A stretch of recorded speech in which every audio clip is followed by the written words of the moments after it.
and Docker at Union Gap. Gonna pick up some concrete, some stuff he cut from his job. It is really smoky down here in the valley. There's wildfires off to the west in the Cascades. Bring a lot of smoke. Yeah, these pieces are pretty heavy, so we're not going to do the retaining wall for the loading dock for the barn. We're just go ahead and take one of these pieces and try to use beyond the shop for the air compressor. Pretty heavy. Yeah, I'd say so.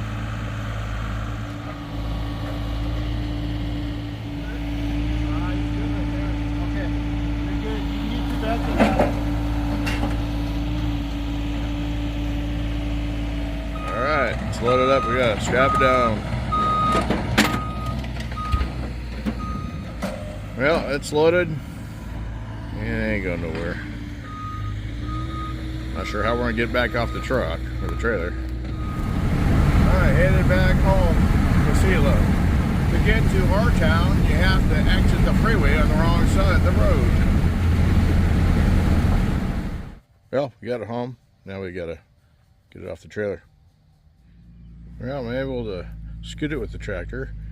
We're gonna put it on our little trailer.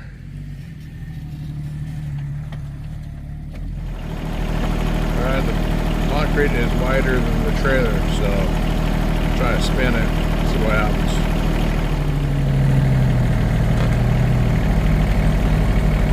Ain't work very good. Well, it's on there, it's rubbing tire. Try to center it a little bit. Okay, the little tractor got it on the little trailer. So now it's portable concrete. I'll have to put it in place later on when we clean up the shop area. All right, get in there. But at least it's on a trailer and portable. That's one big heavy chunk of concrete. Well, thanks for watching. Catch you next time. Well, I hope he can stop. I would have took the other route, which was not as steep.